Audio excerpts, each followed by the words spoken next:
Hello and welcome, I'm Joshua Barnes, and today we'll be diving into the updates of the Russia-Ukraine war. South Korean intelligence has made a claim regarding the involvement of North Korean soldiers in Russia and Ukraine. It said that over 300 North Korean troops had been killed and around 2,700 had been injured while fighting for Russia. The agency cited their lack of training in modern warfare as a factor in the high casualty rates. Meanwhile, Ukrainian President Volodymyr Zelensky has proposed handing over 2 captured North Korean soldiers to Pyongyang in exchange for Ukrainian prisoners of war held by Russia. He also extended an option for those unwilling to return to North Korea. The soldiers are currently under investigation. Updating on the interrogation, the Security Service of Ukraine stated that one of the soldiers was deceived into believing he was being sent to Russia for training, while the other lacked identification documents. The Ukrainian forces continue to hold the 2 soldiers as Russia remains silent on their presence in its military ranks. Today we are joined by 4 guests. We have Yevgenia Kravchuk, a Ukrainian MP in Kyiv. We have Dr. Dvoryanov, Director Communication on the BCMF BRICS Culture Media Forum. He's coming to us from Bahrain. We have Irina Tsukerman, Senior Journalist in New York. We also have Adrian Calamel, who is a Fellow at the Arabian Peninsula Institute. I'm going to start off looking at Ukraine and the situation that they find themselves in with a couple of North Korean soldiers that are being held captive. Yevgenia Kravchuk, thank you very much for joining us. What do you think the importance of these soldiers being in the hands of Ukraine is? And do you think that Russia will be willing to do a prisoner swap given that they're not Russian natives? First of all, the North Koreans are in fight now for many weeks in this war in Kursk region territorially, but it's the first chance when they actually survived being captured. We did have another North Korean soldier that was captured, but unfortunately, due to his trauma, he didn't survive. As you can see from the video that was published by President Zelensky, these 2 soldiers, at least one of them, could communicate and answer the questions. By the way, these soldiers do not know any other language other than Korean, obviously. So I assume that they do have troubles adjusting inside of the Russian army. And also we saw that Russians are basically given them stolen identity was these documents that were written to other people. And one of the Russian media, which is actually banned in Russia, did investigation, found the real person through the leaked registers was the name that was written in these documents. About the possibility of this exchange of prisoners, well, first of all, we do give a choice to these soldiers. At least one of them said that he wants to stay in Ukraine. Obviously, being afraid that he'll be killed when he returns to North Korea. Another one who does have a family in North Korea said, at least nodded, that he wants to go back. Well, that's up to decision to Russian side and also the North Korea, whether they want these people back. But we do see the tendency that Russians actually are trying all of the ways not to give any alive North Korean soldiers to be in captivity. So actually, even after death, they're burning their faces not to be identified as North Koreans. Dr. Sergei Dvoryanov, what is your opinion on the statements that are coming out of Ukraine that these soldiers said that they were there, or at least one soldier said that he thought he was there for training? Is this something that's being reported on in Russia? And do you disagree with the statements that are coming out of Ukraine? First of all, it's a little bit funny that who creates this news? South Korea intelligence. Right now is a so funny situation that we can see that 2 presidents they have, both of them, some problems with the legacy. Is Mr. Zelensky I cannot call him President Zelensky, Mr. Zelensky, because he was not re-elected. And President of South Korea, who has right now some issues, some problems with impeachment and with opposition inside his country. That's why they're doing well to create such kind of news to bring some more legacy to them, to create such news about North Korea soldiers. Even if it happened, what is a problem? We can see so many instructors from the Western countries, not even soldiers, officers, military intelligence from Great Britain, from France, from everywhere is a Western part of the world. They're involved, they instruct, they teach soldiers, they give some decisions to the Ukrainian army. If, for example, we have some agreement between our national leader Vladimir Putin and North Korea leader who visited our country, by the way, our leader also visited North Korea. Why not? If during this proxy war, it's very favorable for North Korea to have some experience in the real war. Dr. My apologies, Dvoranyov. I'm not disputing the fact that the North Korean soldiers are there and asking why. I'm looking specifically at the treatment of the North Korean soldiers that is being reported from Ukraine, reports of mutilation, reports of soldiers not being given training. Beside the point of why the soldiers are there and why the soldiers are fighting, I really want to look at the treatment that is alleged that these soldiers are going through, and I want to get your response on what the reports are in Russia relating to this specific issue. You see, our press secretary of national leader, Vladimir Putin, Mr. Peskov, he very clearly explained we always support humanity. The exchange of prisoners is like a universal principle. Of course, we will support if it will be approved identity of these soldiers. We have no any improvement yet. It's just maybe because you see, Mr. Zelensky, he is not in the military experience, in some policy experience. He's showman. He always creates some show for us. He's basically his life experience to be on the stage and give entertainment to the audience, right? That's why if it will be improved, of course, obviously we'll go to this process, we'll exchange, but I have cannot see any problems with this. It's just a news which was created by South Korea policy, by some newsmakers from South Korea to support legacy of South Korea president. That's all. Adrian Kalamel, thank you for joining us. It would be amiss for us not to look at the impending inauguration and administration of Donald Trump. Trump has been vocal in his want and desire to end the war in Ukraine as soon as possible. He's also recently said that he's going to arrange and set up a meeting with Vladimir Putin. What do you think Donald Trump's role will be in ending the fighting, if possible, with continued fighting ongoing? Thank you for having me. Great question. My hope is that he would press Putin and make them. If he's going to make the deal, it's got to be for the most favorable outcome for the Ukrainians. It's got to be punitive for the Russians, for Putin. He cannot be allowed to invade another country, another sovereign nation, and get away with that. He should be standing at The Hague on war crimes. That's not going to happen. But he should be made to pay. He should be made to pay, rebuild Ukraine. He should be made to cede territory, what territory that is. But here's part of the problem with this war. There's never been clear objectives outlined. What's the final endgame? What are the final objectives here? But that should be the message. And I just want to pivot back to what the good doctor was saying here. North Korean troops are on the battlefield there in the Ukraine. This is not propaganda. This is not some coming out of South Korea or coming up from Zelensky. They've been captured. One guy doesn't want to go back, and who could blame him? Who would want to go back to that North Korean hellscape?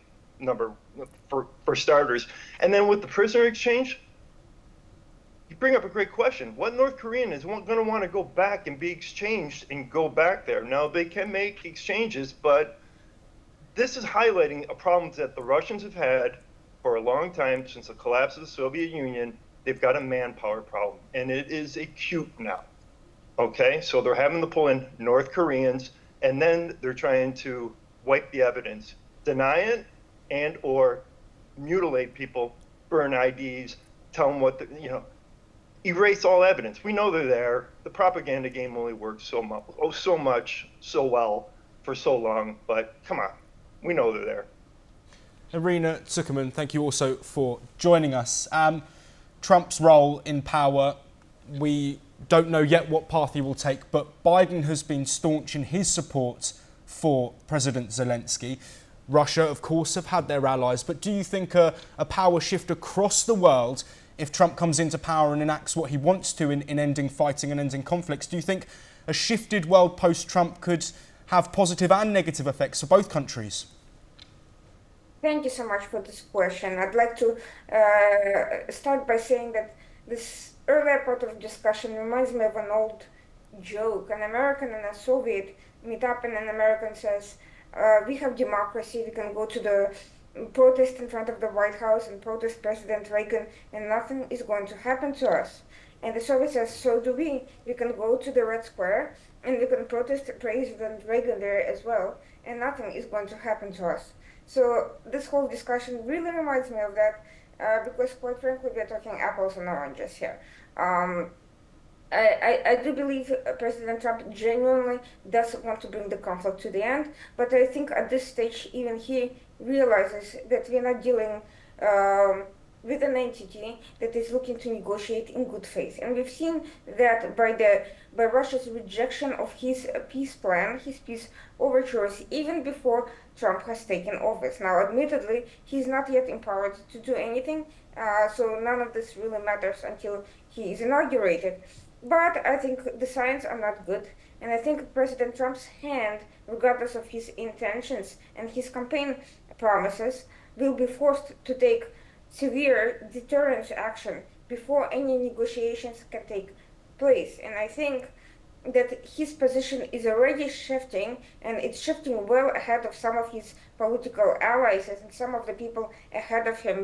We saw that the nominated senior director for counterterrorism, Sebastian Gorka, basically said that if there is no movement towards negotiations on Russia's part, he intends to flood Ukraine with weapons. And I fully believe that this is actually the position of Donald Trump himself. What other people are saying is their business, but I think Gorka is empowered to speak on behalf of the administration on this matter. And it's curious that director for counterterrorism is speaking on this issue, because it is clear that there is a thinking within the administration that Russia's actions have been terrorist. We are not talking about a civil war that broke out somewhere where parties have competing but legitimate claims. There is no legitimacy to violation of international law.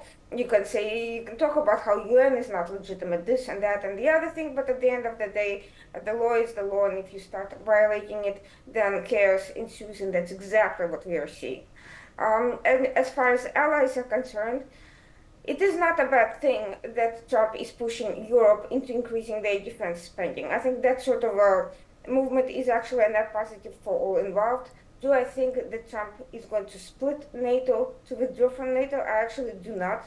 I think maybe some of his comments are controversial, his strategy is controversial, but Trump himself has abstained from taking such extreme positions, and in fact has repeatedly clarified his comments that he wants NATO countries to be doing better and to be involved in contributing to these issues. And I think Trump is also beginning to understand that the war in Ukraine is not about Ukraine only, that Russia is a threat to the entire international community, from election meddling in the United States and other European countries to attempted terrorist attacks that we have witnessed in France, to backing of Islamist terrorist organizations, as well as other adversarial countries such as North Korea, Iran, and China, which Trump takes extremely seriously. And so I believe that he will be looking at any prospects, any solution for the Russian-Ukraine war in a global context, in the context of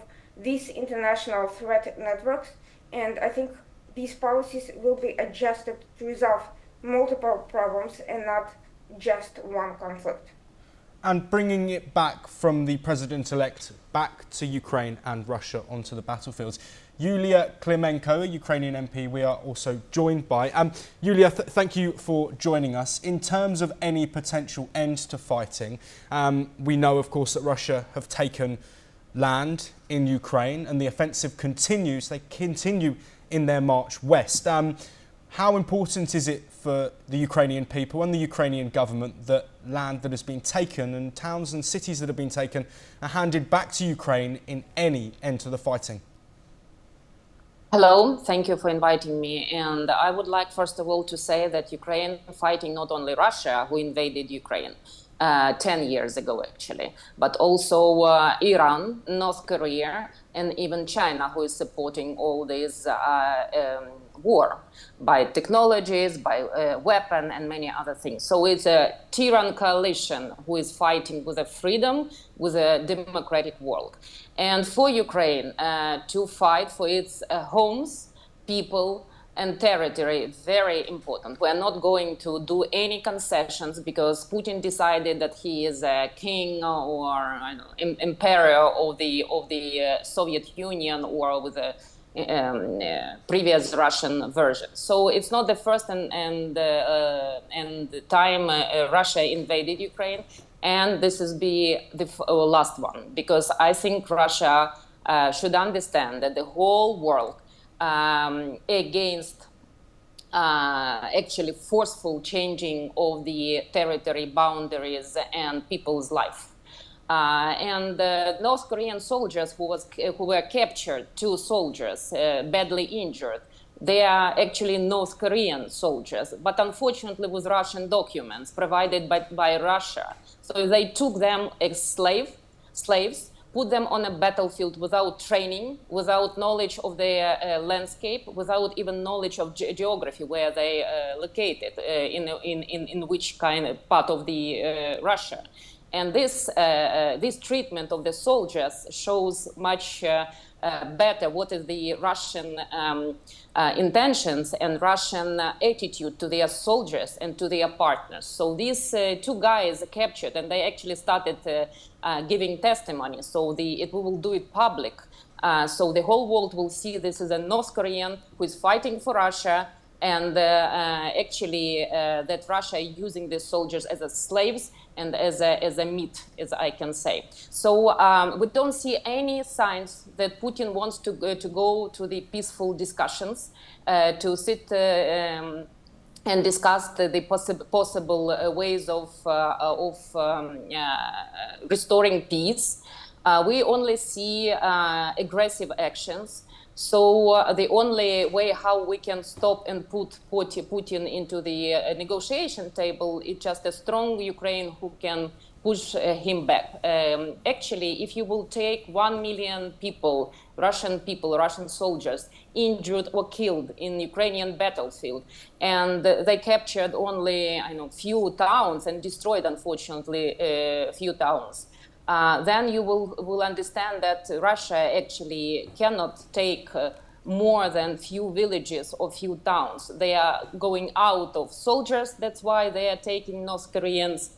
They are taking Iranian and North Korean weapon. They are taking Chinese satellite information, and they are taking spare parts for the drones from China and many other actions. So they cannot fight and win on Ukrainian battlefield without help of many other undemocratic countries.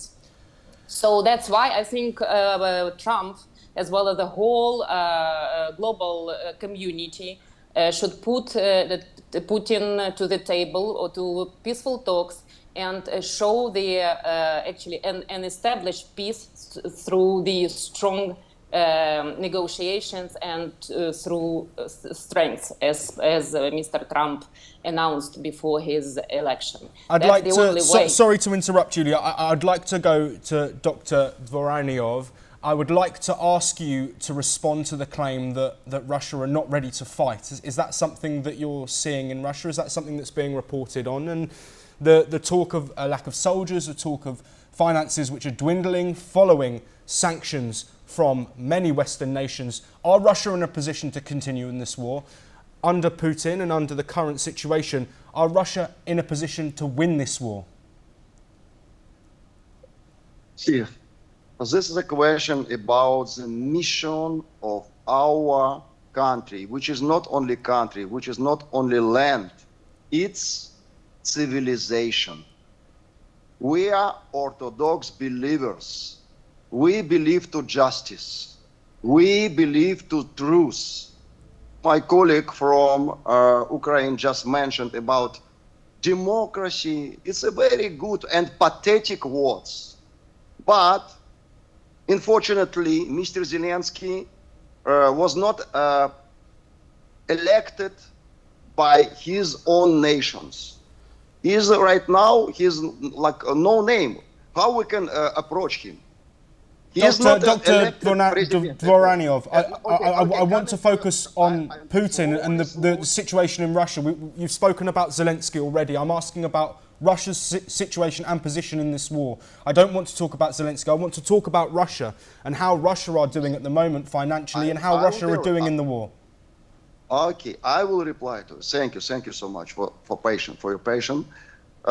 For example, during the Second War with Hitler, 1941, our nation was led by Joseph Stalin. He was a communist, perfectly fine. But even he, being a communist, he approached Russian Orthodox Church.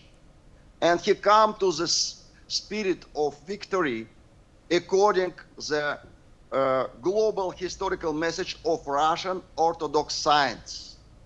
That's why, again, I will tell you that Vladimir Putin wants to protect only Russian population in eastern part of Ukraine. It's a question how to be survived, how our civilization will be survived. That's why we need victory any price, because it's about our identity, about our belief, about our breathing, we can tell, you know. It's very important.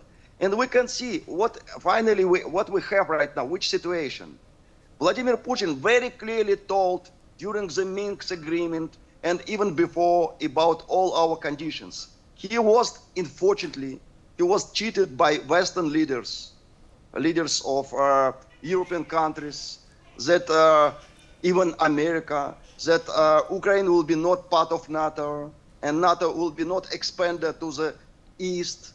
It will be the border, the same border, but he was cheating, and very, very patiently he told that we need to protect our nation. It's a question of security of our nation. And then Mr. Zelensky, he started, not even Zelensky, the previous president of Ukraine, they start put this aggression action against Russian population. Everybody knows this. It's not a big secret. It's historical facts.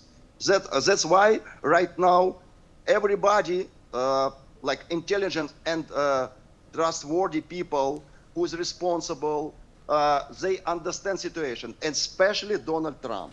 That's why Donald Trump not invite Mr. Zelensky to inauguration, because he understands that Mr. Zelensky is destroyed his country, and our national leader, he protect our nation, because otherwise it will be big problem for our spiritual identity. That is a very important question. It's a metaphysical question, you know. It is a question about our spiritual mission of civilization of Russia, Mother Russia. That is very important, because I'm Orthodox believer also. That's why I'm talking like a philosophy, like an Orthodox believer. Adrian Kalamel, before we continue on the same point, I want to bring it back to something that was mentioned there. In terms of Ukraine and their NATO membership, it's a point of serious contention in any potential end to the fighting. How important is it that this deal or this issue is resolved, my apologies, and what is stopping really NATO pulling the plug and saying, yes, Ukraine will become part of the organisation? Great question. And, you know, I hear the arguments coming from Putin about NATO. Let's remember, NATO is a defensive alliance. NATO is an organization that doesn't pose a threat to Russia. Putin gets upset when someone joins NATO because all of a sudden they're no longer the right plum that he can go and invade. Now, let's say let's say Ukraine had been a NATO country, and then the article that makes a response, a NATO response, Putin invades Russia, then everybody has to join in. That's why Putin's so afraid. He wants to be able to isolate countries one-on-one, take them, and he wasn't expecting the U.S. to join in this. He wasn't expecting the Biden administration to show a backbone and support the Ukraine. But that's what they did. Putin has been baloney slicing the Ukraine for a decade now, taking portion after portion. People finally woke up. If there was a NATO, if Ukraine was a part of NATO, Putin probably would have paused before he made this move. Simple. Adrian, thank you very much. Thank you to all of the guests that joined us on today's debate. We will, of course, continue to bring you the updates as they happen between Russia and Ukraine. We continue to bring you the updates in Europe and across the world.